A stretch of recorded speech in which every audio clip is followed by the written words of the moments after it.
Life is hard. See, it's hard when you are 49 years old, been working on a job for 17 years, and they come in and tell you you're finished and give you 1 week severance pay. And you got to start all over again. It's hard when you are married and raising children and your children are crawling and your husband dies unexpectedly. It's hard handling just the tragedies of life. It's hard when you're working on something and you put everything you have in it and it doesn't work out. You lose your money and other people's money. It's hard. It was rough when I lost my job and I could not find a job. It was humiliating and embarrassing, borrowing money, and then I couldn't pay the money back when I told them I would. That's rough. How people look at you, how they respond to you. It's very hard. It's humiliating. Here's what I discovered that happens to you in life, that you will go through things, and while you're going through them, you can't understand why it's happening to you. But after you go through it, you get back and you look at it and you say, oh, now I understand why I needed that lesson. Have it ever happened to you? Raise your hand. Has it ever happened to you that I couldn't understand it then? But after I got through it, then I saw that was preparing me for bigger and better things. As you go through the challenges of life and you look at it and embrace whatever comes to you, don't run from it. Step toward it. Don't try and duck it like most people do. See, most people want it easy. See, easy come, easy what? Easy go. See, but when you go at what you're going to deal with and you deal with the difficulties of it, when you handle those hard things close at hand, making those hard decisions right now that you don't want to make, learning those things that you don't like to do, but you know that in order for you to get where you want to go, this is one of the hoops that you have to flip through. And I'm saying to you, whatever you got to do it, because if you don't, life is going to whoop you until you surrender and say, okay, all right. I cooperate. Okay, I learned. Okay. They had to wear me out a long time. So if it's hard, then do it hard. Now, how do you hang in there during the hard, difficult times? Les, you must have faith. You've got to believe in yourself. You've got to believe in your abilities. You've got to believe in your service, your company, your ideas, unquestionably. You've got to have faith, and that faith gives you patience. Life ain't luck, man. This is what life is. Life is hard work, life is faith, and life is grace. If you understand that you got to work hard, faith without works is dead. You just keep the faith and work really hard and then ask God for as much grace as he can give you. Grace is God's unmerited favor. He gives you stuff you don't deserve. That's what you want out of life. You want God to do something for you that you just don't deserve it. That's what it is. Somebody was playing golf with a guy that owns Mayo Clinic one time. He told me, he said, justice is when you get what you deserve.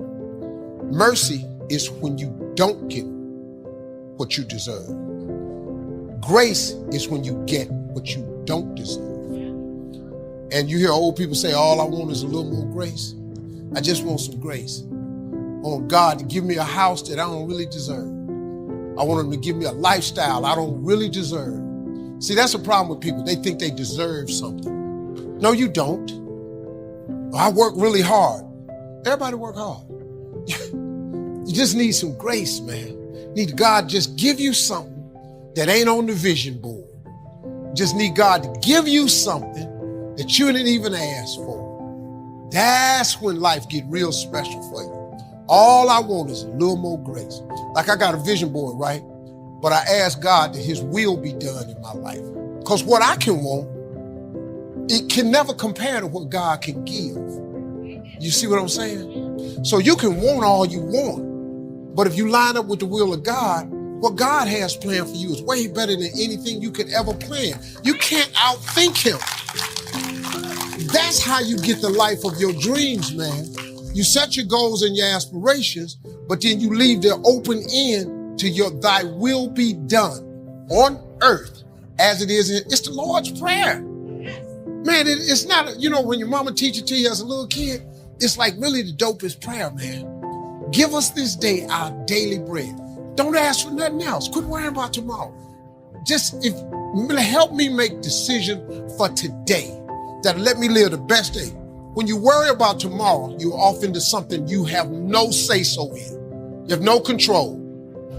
So why would you worry? By worrying does not add a single hour to a day. Not 1 hour. So what you got to ask God for is your daily bread, just for today. You'd be amazed what would happen to you if you quit tripping about tomorrow. Just today. You have to be open-minded to the possibilities that I can do this. Once you shut your mind down to the possibility that it can be achieved, there's no way it can happen. So that's why my eyes and my body light up about things, because I know that if you're in a fight, you have to attack. You have to keep attacking. The enemy has to know he is not going to give up. You must break the soul of whatever the is in front of you. That's what I realized. I was never breaking the soul of anything in front of me. I started to devise ways to break a soul of a human being, of an object, of whatever's in front of me. If you keep on attacking something, nothing wants to stand in front of anything that is relentless. Nothing. To take great pleasure in the fact that no one wants to be where the you're at right now. Great pleasure in that. It has to bring a passion out of you. It has to bring something very, very weird out of you, man. Like, people don't really understand what that is. When you're in the worst environment possible, the worst situation possible, and everybody's looking like, God, man, I hope this ends.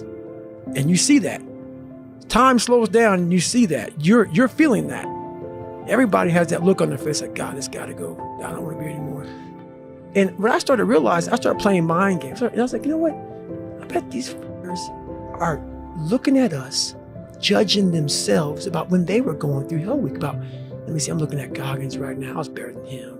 And I was like, okay, you're going to judge me, right? All right. So this is what I'm going to do to you. They tell you how you're supposed to feel.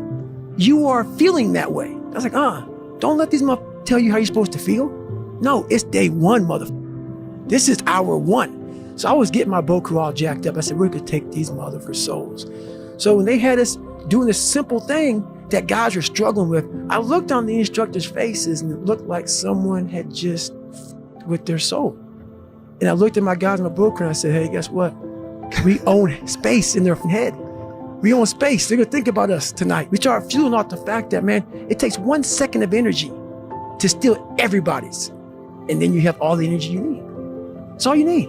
You need to look at someone's eyes. You know how it is when you fight somebody and you broke that. He's like, oh God, man, I know we're gonna go back to the next round. And you feel like, my God, I can fight all day. I can fight all day long. That's what taking souls is. But you have to have the will, the heart, the courage to go that distance when you're exactly jacked up. You have nothing left to give and give more. One of the major things Shove taught me when I met him, he said, poor thinking habits keeps most people poor. Not poor working habits. Most people work hard, but they don't think hard. And Shove taught me that the mind is like a factory, a mental factory. And whatever you think about all day long pours ingredients into this mental factory. And that's what builds the economic, social, financial fabric of your life. For some people, they see discipline as sort of an ugly word, don't talk to me about discipline. But what you must understand is discipline is a most incredible creative force. Discipline builds a career. Discipline develops good health. Discipline forms the most incredible marriage. Discipline puts together a friendship that won't quit forever. Discipline develops skills that can be magnified, and touch the world. Discipline opens up music. You can't have incredible music without discipline. In fact, we call them the disciplines. We call architecture and music, and we call playing an instrument. We call sculpturing, we call painting, we call writing, composing. We call those the disciplines. And the disciplines gives us the indication that yes, it doesn't come except by discipline. But it also means that the discipline is the open door to the creative process to turn nothing into something and to turn imagination into reality. So here's what you must learn to do: appreciate the disciplines and welcome the disciplines. Here's a good question to ask. What other discipline could I begin that would open up a whole new expression in my life of turning imagination into reality? I had to learn the discipline of using my language to make a presentation. It took a while. I stumbled. I made mistakes. I couldn't get my thoughts organized. It would enter my mind and then it would go away. And I remember all of those strugglings to learn. Learning new disciplines that create joy, that create a painting, that create an orchestra, that create an herbal life.